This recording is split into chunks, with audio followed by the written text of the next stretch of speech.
이 오늘 본문에서 모세가 말하기를 이스라엘 백성들에게 한 가지 아픈 기억을 잊지 말라고, 꼭 기억하라고 말을 하고 있습니다. 그 아픈 기억, 그 상처받은 기억, 그 괴로웠던 기억은 아말렉에 대한 기억이었습니다. 이스라엘 백성들이 애굽에서 하나님의 은혜와 신적인 능력으로 탈출을 했습니다. 그리고 가나안 땅으로 하나님께서 가라고 하시는 그 인도하심을 받아 광야길을 뚜벅뚜벅 걸어갑니다. 200만 명이 넘는 이스라엘 백성들이 그 광야의 길을 걸어가요. 안 그래도 힘든 길입니다. 낮에는 매우 무덥고요, 밤에는 기온이 급격하게 떨어져서 매우 춥습니다. 그래서 하나님이 낮에는 구름 기둥으로 햇빛을 막아주셨고 밤에는 불 기둥으로 추위와 또 적군의 침입으로부터 막아주셨습니다. 그럼에도 불구하고 매우 힘든 길이었습니다. 그런데 탈출한 지 2년 만에, 광야 생활 2년 만에 이 아말렉이라고 하는 족속을 만나요. 아말렉은 이스라엘 백성들이 애굽을 탈출해서 만난 적들 중에 가장 먼저 만난 적이었습니다. 무기도 없고요, 힘도 없습니다. 광야 생활을 2년 정도 하느라 지쳤습니다.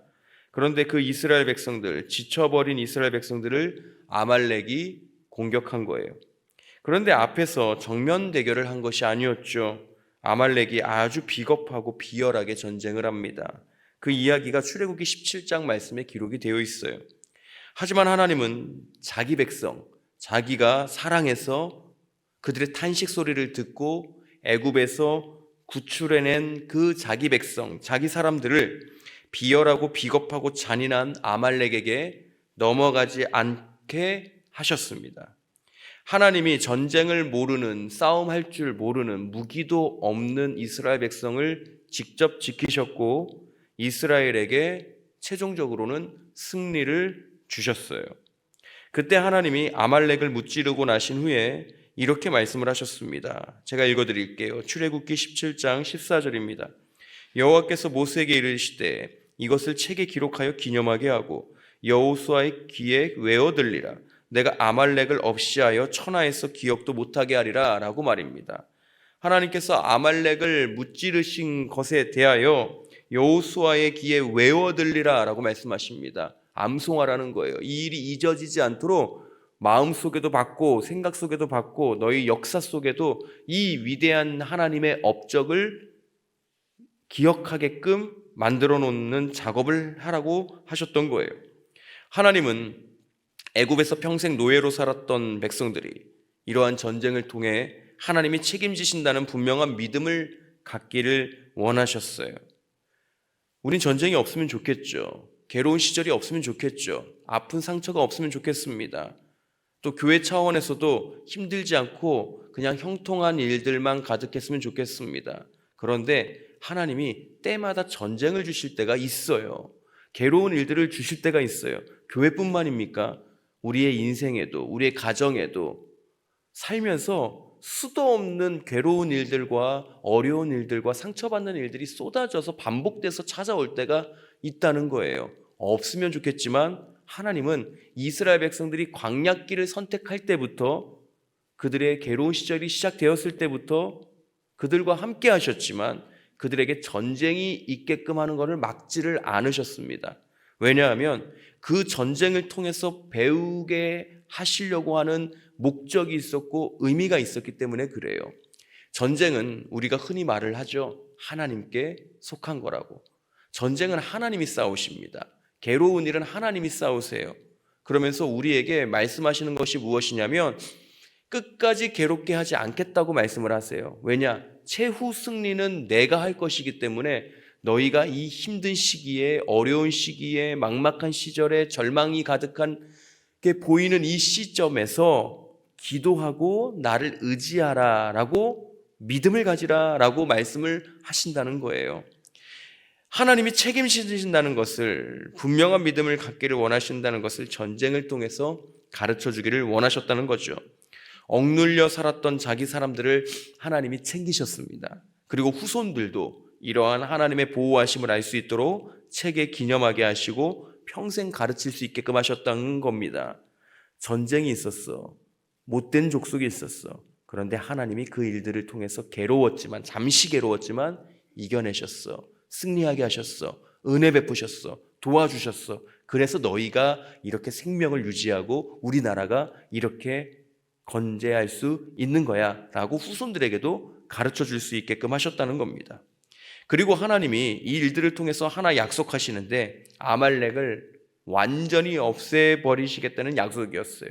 언젠가는 내가 이 아말렉을 완전히 없애버리겠다. 모세는 이러한 아말렉과의 일을 말하면서 백성들이 이 일을 잊지 않기를 촉구합니다. 잊지 않는 것에 그치는 것이 아니라 기억하라고 말하는 거예요.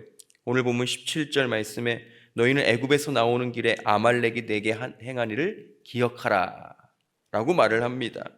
아주 비열하고 치를 떨게 한 만큼 비겁한 놈들이었죠. 전쟁을 일으키는 것도 나쁜데 아주 질 떨어지게 뒤를 공격한 겁니다. 18절 말씀에서 이렇게 그 이야기를 말합니다. 곧 그들이 너를 길에서 만나 네가 피곤할 때에 내 뒤에 떨어진 약한 자들을 쳤고 하나님을 두려워하지 아니하였느니라. 악한 그 아말렉 족속이 비겁했습니다. 비열하게 아주 비겁한 방법으로 이스라엘 백성들을 쳤던 거예요. 끔찍한 기억이죠. 잊고 싶습니다. 그런데 하나님이 끔찍하더라도 기억하라고 하시는 거예요. 그 일로 너무 힘들고 끔찍하고 아팠던 그 일을 기억하라고 말씀하십니다. 장년들만 기억하라고 한 것이 아니라 그 장년들의 자녀들도 이 끔찍했던 기억을 외우게끔 해서 기억하게끔 하라고 합니다. 그리고 동시에 그때 하나님이 행하셨던 그 일을 기억하라고 말을 해요. 그 끔찍한 순간에 하나님을 두려워하지 않고 자기 멋대로 행동하는 그 악한 아말렉 족속을 하나님이 무찌르셨다는 것을, 그 어려운 문제를 직접 해결하셨다는 것을 기억하라고 말을 하는 겁니다. 하나님께서 모세를 통해 백성들에게 아말렉을 기억하게 하신 이유가 후에 드러납니다. 그 이유는 아말렉이라는 존재가 계속해서 끈질기게 살아남거든요. 끈질기게 살아남아서 이스라엘 백성들을 반복적으로 괴롭힙니다. 이 아말렉을 완전히 진멸시킬 수 있는 기회가 한 번은 있었죠. 사울 왕 때 아말렉과 전쟁을 해서 이스라엘이 승리를 합니다. 하나님이 또 이기게 해주셨어요. 사울 왕 때 그 승리하는 경험을 했는데 정말 진멸할 수 있는 기회가 생겼습니다. 하지만 이 사울 왕이 진멸하질 않아요. 하나님이 분명히 다 진멸해서 아말렉을 세상에서 없이 하게끔 하셨는데 사울 왕이 자기 멋대로 남겨둡니다. 하나님의 말씀보다 자기 판단이 앞서서 그래요. 그에 대한 말씀이 사무엘상 15장 8절과 9절에 이렇게 기록하고 있습니다. 아말렉 사람의 왕 아각을 사로잡고 칼날로 그의 모든 백성을 진멸하였으되 사울과 백성이 아각과 그의 양과 소의 가장 좋은 것 또는 기름진 것과 어린 양과 모든 좋은 것을 남기고 진멸하기를 즐겨 아니하고 가치 없고 하찮은 것은 진멸하니라. 자기 멋대로 한 겁니다. 사울 왕이. 결국 이때 살아남은 아말렉은 후에 페르시아 시대에서 이 하만이라는 사람을 통해 이스라엘을 또 몽땅 죽여버리려고 꿈틀꿈틀 또 살아나죠.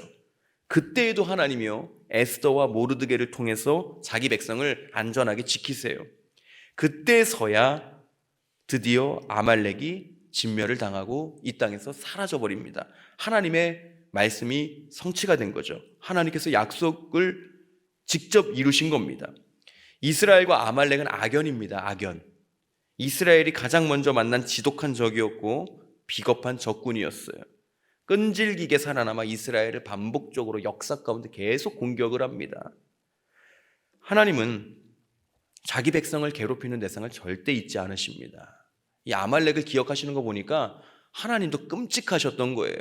어떻게 이렇게 비겁할 수 있지? 어떻게 이렇게 내 사람들을 반복적으로 괴롭힐 수 있지? 하나님이요 스스로 이 자기 백성을 괴롭히는 그 대상을 잊지 않으셔요. 그래서 끝까지 자기 백성을 보호하시고 지키십니다. 아말렉은 우리에게 있어서 이 죄와 같은 존재예요. 죄. 그 죄로부터 자기 자녀들을 지키시기 위해 하나님께서 독생자를 보내십니다. 그리고 끝까지 하나님은 이 사단과 싸우십니다. 우리들은 사단과 싸우고 죄로부터 자유할 수 있는 능력이 없어요. 사단과 막 싸울 수 있는 능력이 없습니다. 그리고 죄로부터 자유할 수 있는 자생 능력이 없어요. 그래서 사단의 지배 아래 있고 죄로 인하여 영원히 죽을 수밖에 없는, 사망할 수밖에 없는 존재였습니다. 사단은 매우 비겁하고 아주 비열합니다. 거짓말과 게임에 능한 존재예요. 사단이란 존재가 말입니다. 이 사단과 마귀의 존재에 대하여 사도 요한이요 요한복음 8장 44절에서 이렇게 말씀을 합니다. 너희는 너희 아비 마귀에게서 났으니 너희 아비의 욕심대로 너희도 행하고자 하느니라. 그는 처음부터 살인한 자요 진리가 그 속에 없으므로 진리에 서지 못하고 거짓을 말할 때마다 제 것으로 말하나니 이는 그가 거짓말쟁이요 거짓의 아비가 되었음이라 라고 말씀을 해요. 이처럼 마귀는 아주 비열한 존재입니다. 비겁해요. 그런데 우리는 이 비열한 존재에 속수무책으로밖에 당할 수밖에 없던 존재였다는 거예요. 이들이 하는 거짓말에 속아 넘어갈 수밖에 없는 존재, 이들이 하는 정죄에 가슴 아파할 수밖에 없는 존재, 이들이 선고 내리는 사형 선고에 그대로 당할 수밖에 없는 존재가 우리였다는 겁니다. 무능력한 존재. 그러나 하나님은 우리를 사랑하시어 무능력한 우리를 위해 전쟁을 하십니다. 마귀와 전쟁을 해요. 하나님의 아들 예수님이 우리에게 오시어 우리 대신 그 죄를 처리해 주시는 방법으로 전쟁에서 승리하십니다. 사단의 소유였던 우리를 하나님의 소유로 예수님을 통해 대신 바꿔주신 거예요. 이것이 은혜라고 하는 겁니다. 성경이 말하는 은혜예요. 값없이 주시는 하나님의 은혜인 겁니다. 우리에겐 죄로부터 자유할 능력이 없지만 하나님의 은혜로 예수님의 속량의 사랑으로 죄로부터 자유하게 된 거예요. 모세는 아말렉을 기억하라고 합니다. 죽을 때까지 이 아말렉을 기억하래요. 끔찍했던 놈들 기억하랍니다. 끔찍했던 사건들 기억하라고 합니다. 그리고 오늘 성경은 우리에게 사단을 기억하고 죄를 기억하라고 말합니다. 어떤 의미입니까? 깨어서 이 시대를 분별하라는 거예요. 예수님은 마지막 시대를 살면서 깨어 있으라고 말씀하셨잖아요. 바울 사도도 마지막 시대를 살면서 분별하라고 합니다. 예수님께서 말씀하신 깨어 있으라라고 한 말을 바울이 풀어서 설명을 해준 거예요. 분별하라고 하는 겁니다. 로마서 12장 2절 말씀, 그것에 대하여 이렇게 말씀합니다. 너희는 이 세대를 본받지 말고 오직 마음을 새롭게 함으로 변화를 받아 하나님의 선하시고 기뻐하시고 온전하신 뜻이 무엇인지 분별하도록 하라. 언제든지 죄로 인하여 믿음을 잃어버릴 수 있다. 그러니 깨어서 정신 똑바로 차리고 분별하면서 살라고 성경이 오늘 우리에게 말씀하는 거예요. 이게 올바른 길인지 아니면 비겁한 길인지를 분별하라는 겁니다. 이게 하나님이 기뻐하시는 선택인지 하나님이 기뻐하시지 않는 선택인지를 분별해서 선택하라고 하는 거예요. 가끔은 사울 왕처럼 내가 좋은 것을 판단하려고 할 때가 있어요. 내가 볼 때 이건 내가 너무 좋아, 내가 하고 싶어 라고 선택해서 하고 싶은 것들이 눈에 보일 때가 있다는 거예요. 그런데 조금만 정신 차려가지고 생각하고 기도하다 보면 이건 하나님이 원하시는 길이 아니라는 것을 분명하게 깨닫는 그 시간이 옵니다. 그런데 진지하게 기도하는 그 시간과 진지하게 고민하는 시간이 없기 때문에 사울 왕처럼 자기 멋대로 선택하고 자기 멋대로 판단해서 그릇 행할 때가 있다는 거예요. 이걸 하지 말라는 겁니다. 바울 사도는 분별하라는 거예요. 교회는 깨어서 분별하는 사람들이 모인 공동체입니다. 그리고 바울 사도는 그 교회에 깨어서 분별하라고 말을 해요. 하나님의 말씀으로 분별해라. 하나님이 원하시는 길을 선택하라. 분명하게 말씀을 합니다. 그리고 언제든지 죄로 인하여 믿음을 잃어버릴 수 있으니 하나님을 선택하지 않고 너의 판단을 의지할 수 있으니 네가 좋은 것을 선택할 수 있으니 끊임없이 하나님이 선하시고 기뻐하시고 온전하신 뜻이 무엇인지 분별해서 선택하라고 말씀하십니다. 죄에 대한 문제를 이미 예수님께서 부셔버리셨습니다. 이걸 기억하라고 말씀하십니다. 그리고 구원의 은혜를 누리면서 살라고 말씀해요. 우리는 싸울 필요가 없어요. 분명히 영적 전쟁 가운데는 있습니다. 그러나 우리가 싸우는 게 아니에요. 하나님이 이미 대신 일하고 계시고 아들 예수님이 대신 싸우셨습니다. 그리고 이기셨어요. 그리고 승리하셨어요. 우리에게 하는 일은, 우리에게 맡기신 일은, 우리에게 요구하시는 일은 이거를 믿는 거예요. 영적 전쟁에서 우리가 할 수 있는 일은 믿는 거예요. 믿는 일밖에 없어요. 우리가 싸울 거 없습니다. 우리는 대적하며 기도하지만 그 기도도 믿음의 기도예요. 우리가 어떻게 악의 영과 보이지 않는 악한 세력과 싸워가지고 이길 능력이 우리에게는 없습니다. 근데 하나님이 싸우고 계시고 끝끝내 이기신다는 것을 성경이 말씀해요. 그리고 믿으래요. 우리는 이 믿음으로 사는 거고 믿음으로 영적 전쟁에 임하는 겁니다. 그리고 기억하는 거예요. 하나님이 지금도 나를 위해 싸우고 계신다. 하나님이 지금도 우리 수정동 교회를 위해 싸우고 계신다. 이걸 믿고 기억하는 것을 오늘 성경이 우리에게 말씀하는 겁니다. 주님이 반석이, 즉 베드로가 한 신앙 고백 위에 교회를 세우셨습니다.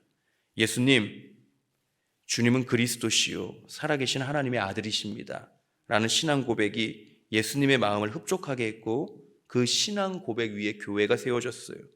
주님이 말씀하시고 세운 교회는 하나님이 지키신다고 말씀하십니다.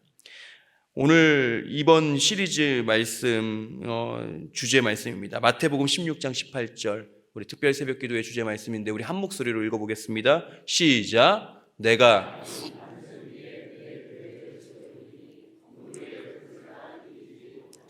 아멘. 예수님이요 이 말씀을 베드로에게 하시면서 제자들에게 하시면서 이렇게 말씀하셨어요. 내가 이 반석 위에 교회를 세우겠다. 근데요 그 앞에 소유권이 붙어요. 내가 이 반석 위에 내 교회를 세우겠다. 교회는 우리 게 아닙니다. 교회는 분명한 소유권이 있어요. 예수님이 말씀하셨잖아요. 내 교회, 교회는 예수님 거예요. 예수님이 자기 교회를 지키신다는 거예요. 악한 음부의 권세가 이기지 못하도록 예수님이 직접 지키시고 보호하신다는 겁니다. 우리는 이 승리를 분명하게 믿고 분별하며 사는 그리스도인들이에요. 예수님을 믿고 예수님을 사랑하여 예수님이 세우시고 예수님이 자기 거라고 말씀하신 교회를 섬기고 지키는 청지기입니다. 죄를 분별하고 사단의 일을 분별하는 성령의 능력을 그래서 우리에게 주신 거예요.